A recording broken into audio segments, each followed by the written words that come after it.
तुर्की में आए भूकंप ने अब वहां सिर्फ मलबे के पहाड़ छोड़े।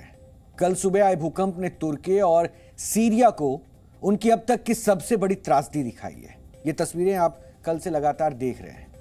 7.8 तीव्रता के भूकंप ने शहरों की इमारतों को कब्र बना दिया। जो लोग इन इमारतों में चैन की नींद सो रहे थे, उनमें से कई लोग अब कभी नहीं जागेंगे। यह आपदा इस सदी की बड़ी त्रासदियों में से एक बन गई और यह भूकंप कई वर्षों तक दुनिया को डराएगा। कुदरत ने एक करवट ली और हजारों इंसानों की जिंदगियां अपने साथ ले गई।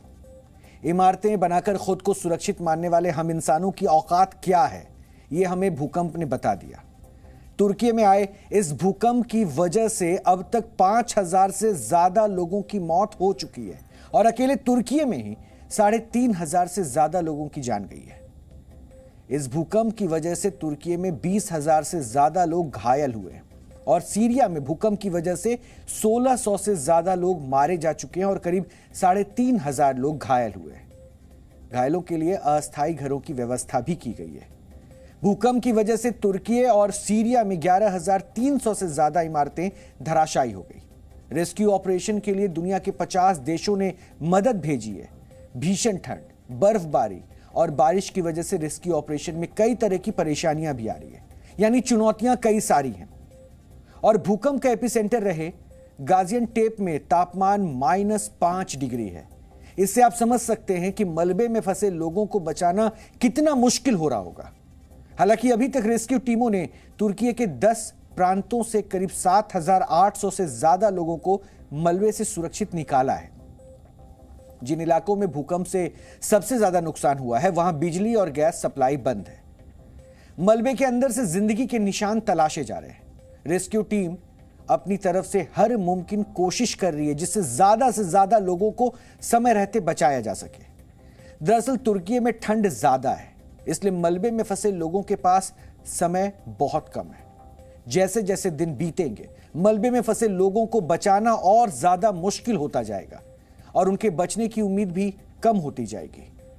WHO ने एक अनुमान जताया है जिसके मुताबिक तुर्की में आए भूकंप से प्रभावितों की संख्या 2,30,00,000 हो सकती है। इनमें 50 लाख ऐसे लोग हैं जो गरीबी रेखा से नीचे हैं और इस भूकंप के बाद 200 से ज्यादा आफ्टर शॉक भी वहां महसूस किए गए। इसलिए कई तरह के एहतियाती कदम भी उठाए गए, जैसे तुर्की के 10 शहरों में इमरजेंसी लगा दी गई है। सभी स्कूल कॉलेजों को फिलहाल बंद कर दिया गया है। 200 से ज्यादा फ्लाइट्स को रद्द कर दिया गया है।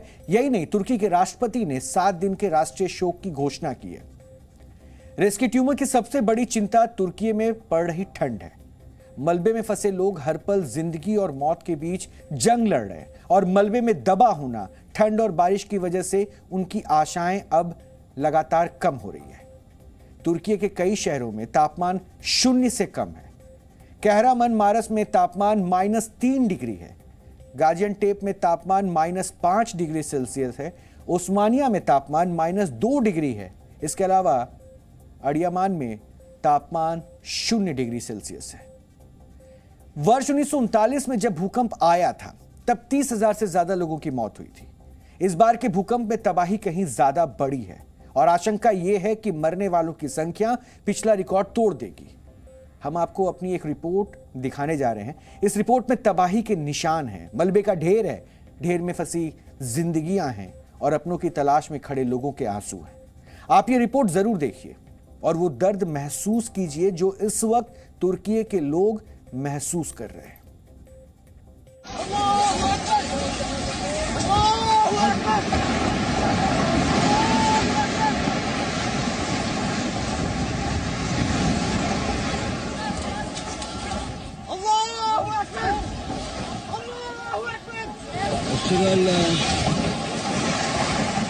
भूकंप से कांपती इमारतों की ऐसी तस्वीरें देखने वालों को रोमांचित करती हैं, लेकिन इसे महसूस करने वालों को डराती हैं।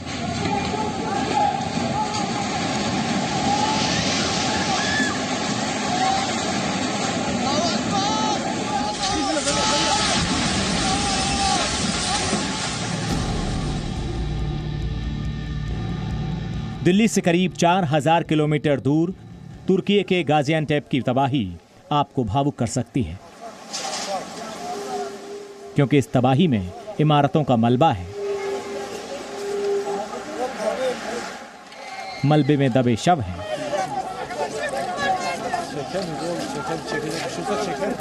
धूल से सने जिंदा लोग हैं और उनके मटमैले आंसू हैं।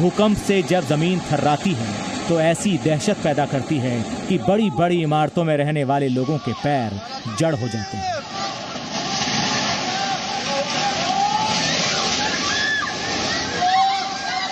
अल्लाहू अकबर, अल्लाहू अकबर, अल्लाहू अकबर।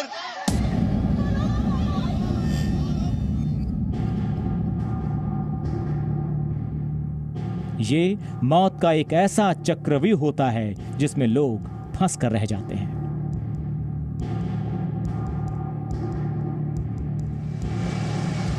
कुदरत जब तांडव करती है तो दुनिया की बड़ी बड़ी शक्तियां सिर्फ तमाशा देखती हैं।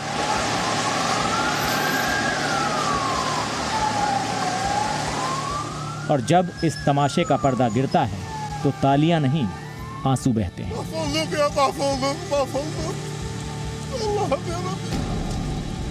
Sabahtan beri ya. Abi ses veriyoruz.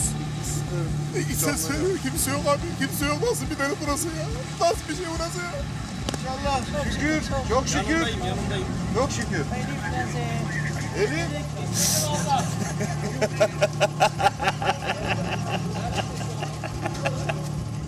Yakınlarımız öldü.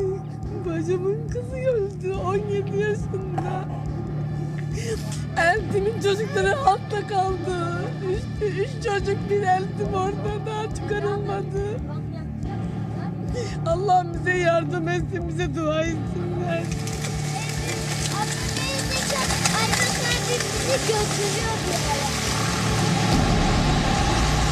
Concrete की इमारतों को हम घर समझते हैं। घर यानी एक ऐसी जगह है जहां हम सुरक्षित हैं। लेकिन इस भूकंप ने तुर्की को ही नहीं बल्कि पूरी दुनिया को बताया कि इंसान इस पृथ्वी के मेहमान है, उसके मालिक नहीं।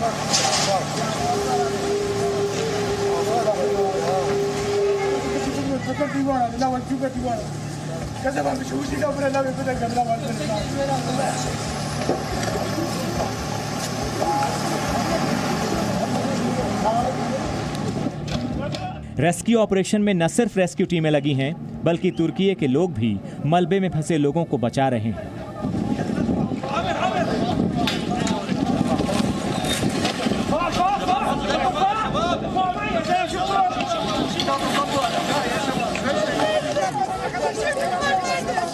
मलबे में फंसे लोगों को निकालने का काम हर दिन मुश्किल होता जा रहा है। एक तरफ रेस्क्यू टीम मलबे में जिंदा लोगों के निशान तलाश रही है तो वहीं दूसरी तरफ मलबे के पास खड़े लोग रोते हुए अपने परिवार के लोगों के जिंदा होने की दुआ कर रहे हैं।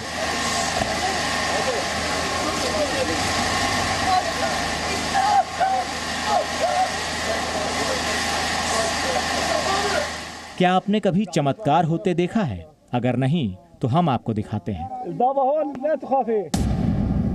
मलबे में फंसी इस बच्ची को देखिए। जब पहली बार ये बच्ची रेस्क्यू टीमों को दिखी तो लगा कि ये नहीं बची, लेकिन फिर अचानक इसने अपने बालों को झटक कर पलट कर उनकी ओर देखा तो सभी के होश उड़ गए।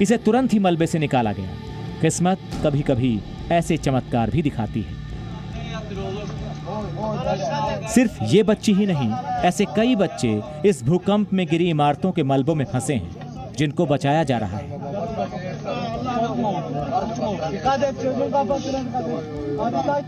बचाए गए बच्चों में कुछ घबराए हुए हैं, कुछ रो रहे हैं और कुछ ऐसे नवजात भी हैं जिन्होंने हाल ही में इस दुनिया में आंखें खोली।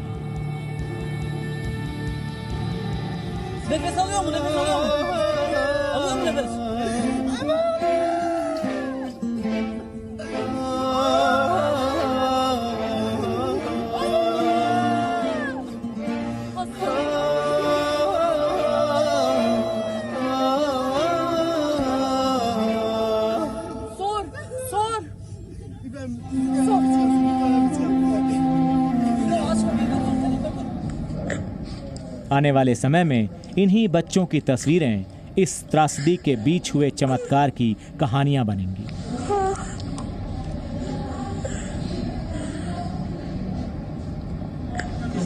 फिल्मों में भूकंप, सुनामी, तबाही और कयामत की काल्पनिक तस्वीरें देखकर तालियां बजाने वाले हम इंसान प्रकृति के आगे कितने बौने हैं, ये हमें तुर्की में हुई तबाही की तस्वीरें देखकर लगता है।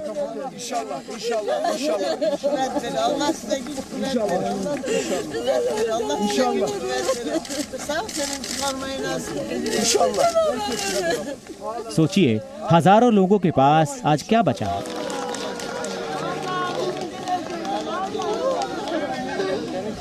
उनके घर ढह चुके हैं, जिंदगी भर की कमाई से जुटाया गया सामान धूल फांक रहा है।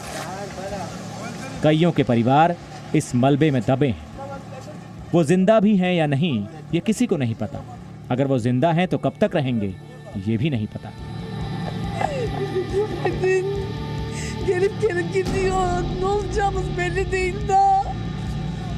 ब्यूरो रिपोर्ट, जी मीडिया। इन तस्वीरों में बहुत दर्द है। कुदरत के कहर की इस तस्वीर ने इंसान को दरअसल उसकी हैसियत बता दी और आज पूरी दुनिया तुर्की की मदद के लिए आगे आई है। यह हमारे होने की पहचान है कि भले ही किसी देश के साथ किसी दूसरे देश का संबंध अच्छा ना हो, लेकिन मुश्किल वक्त में सभी एक साथ खड़े होते हैं। यह भारत की वसुदैव कुटुंबकम की विचारधारा का ही प्रतीक है। लेकिन तुर्की ने पिछले कुछ समय में कुछ देशों के साथ संबंधों को कड़वा किया है। तुर्की एक मुस्लिम देश है। पिछले एक दशक से यह देश कट्टर इस्लामिक विचारधारा से प्रभावित रहा है और दुनिया के कई देशों के साथ तुर्की के संबंध अच्छे नहीं है। तुर्की नाटो का भी सदस्य है, लेकिन इसके बावजूद उसके संबंध अमेरिका से अच्छे नहीं हैं और कई मामलों पर तुर्की की ओर से भारत विरोधी बयानबाजियां भी लगातार होती रही है। नुपुर शर्मा का मामला हो, अनुच्छेद 370 हटाने का मामला हो या फिर कश्मीर के मसले पर पाकिस्तान का समर्थन करने की बात हो, इन सभी को लेकर भारत के साथ भी उसके बहुत अच्छे रिश्ते नहीं रहे हैं। तुर्की इस्लामिक दुनिया में एक अलग पहचान बनाने की कोशिश में है। इस्लामिक दुनिया में तुर्की एक महत्वपूर्ण देश है। ऐतिहासिक तौर पर उस्मानिया सल्तनत के सुल्तान को खलीफा कहा जाता था। यह खलीफा ही पुराने जमाने में दुनिया भर की मुस्लिम आबादी का लीडर माना जाता था। खलीफा को ही मुस्लिम धर्म के सबसे पवित्र स्थान मक्का मदीना का केयर टेकर भी माना जाता था। भारत के साथ भी खलीफा और तुर्की का बहुत पुराना संबंध है। वर्ष 1919 से 1924 तक भारत में खिलाफत आंदोलन चला था और खिलाफत आंदोलन का मकसद था अपने खलीफा के ओहदे को बचाना। दरअसल प्रथम विश्व युद्ध के दौरान अमेरिका, ब्रिटेन, फ्रांस की गठबंधन सेनाएं तुर्की में घुस गई थी। इस युद्ध में तुर्की बुरी तरह से हार गया था और उस दौरान विश्व के इस्लामिक समुदाय में खलबली मच गई। उन्हें लगा कि सदियों से चली आ रही इस्लामिक परंपरा यानी कि खिलाफत खत्म हो जाएगी। इसको लेकर भारत के मुस्लिम समुदाय ने गुस्से में आकर खिलाफत आंदोलन चलाया था। लेकिन यह खिलाफत आंदोलन वर्ष 1924 में बिना किसी नतीजे के ही खत्म हो गया। खलीफा वाली परंपरा भी तुर्की ने खुद ही खत्म कर दी थी। आपको हैरानी होगी कि तुर्की के खलीफा से भारतीय मुसलमानों का कोई संबंध नहीं था। भारतीयों का प्रथम विश्व युद्ध से भी कोई लेना देना नहीं था। दरअसल उस वक्त देश पर ब्रिटिश हुकूमत थी। खिलाफत आंदोलन देश में हुआ एक बड़ा आंदोलन था जिसमें लाखों मुस्लिमों ने हिस्सा लिया था। लेकिन विडंबना देखिए कि यह आंदोलन देश की आजादी को लेकर नहीं हुआ था, बल्कि तुर्की के खलीफा को बचाने के लिए यह चलाया गया था। खिलाफत परंपरा को लेकर ही तुर्की पूरी दुनिया के इस्लामिक समुदाय पर अपना दावा ठोकता है। इसी को लेकर वो पिछले 1 दशक से कट्टर इस्लाम की ओर बढ़ता जा रहा है। इसके जरिए वो दुनिया भर के मुसलमानों को अपने पाले में लाना चाहता है। इसके जरिए वो सऊदी अरब को चुनौती भी दे रहा है, क्योंकि पवित्र स्थान मक्का, मदीना और कच्चा तेल होने के वजह से सऊदी अरब मुस्लिम समुदाय का लीडर माना जाता है। कट्टर इस्लाम का अगुवा बनने की वजह से तुर्की को पाकिस्तान और मलेशिया जैसे देशों का समर्थन भी हासिल है, और यही वजह है कि दुनिया के कई देशों के साथ उसके संबंध अच्छे नहीं हैं। पाकिस्तान के साथ होने की वजह से वो भारत से भी उलझता रहता है। इस त्रासदी ने तुर्की को दुनिया के अलग अलग देशों का उदार चेहरा दिखाया है। भूकंप के बाद आई तबाही के बाद पूरी दुनिया उसकी मदद के लिए आगे आई।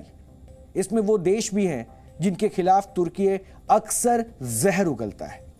भारत ने राहत और बचाव कार्य के लिए एनडीआरएफ की 2 टीमें, डॉक्टर्स, मेडिकल सप्लाई और राहत सामग्री भेजी है। अमेरिका ने सर्च ऑपरेशन की 2 टीमें, 100 फायर फाइटर्स और इंजीनियर भेजे हैं। यूरोपीय यूनियन ने अपने यहां की सर्च और रेस्क्यू ऑपरेशन टीमें भेजी है। रूस ने बचाव कार्यों के लिए 300 सैनिकों और हेलीकॉप्टर्स को भेजे हैं। इजराइल ने बचाव कार्यों के लिए 150 इंजीनियर्स और मेडिकल स्टाफ भेजा है। ब्रिटेन ने तुर्की की मदद के लिए 76 रेस्क्यू स्पेशलिस्ट भेजे हैं। ऑस्ट्रेलिया और न्यूजीलैंड ने 90 करोड़ रुपए देने की घोषणा की है। साउथ कोरिया ने 41 करोड़ रुपए और चीन ने 50 करोड़ रुपए देने की भी घोषणा की है। भले ही तुर्की कई मामलों में पाकिस्तान का समर्थन करते हुए भारत विरोधी बयानबाजी करता हो, लेकिन इस त्रासदी ने उसे दोस्त शब्द के असली मायने को जरूर आज समझा दिए। The current situation in your country, if you can give the estimate as to how much damage it has created in your country. Yes, thank you very much. First of all, I just want to make my first comment. This is not just one earthquake. There were 2 huge earthquakes yesterday, magnitudes of 7.7 and 7.6, and followed by almost 300 aftershocks. So the damage is very big because almost 14 million people are concerned, affected in 10 cities. So the death toll is almost 3,000. This is 2,900. More than 15,000 injured, and 4,700 buildings collapsed in the region. So some airports are already closed in the region. But other airports neighboring the region, they are open, and we use it for humanitarian help.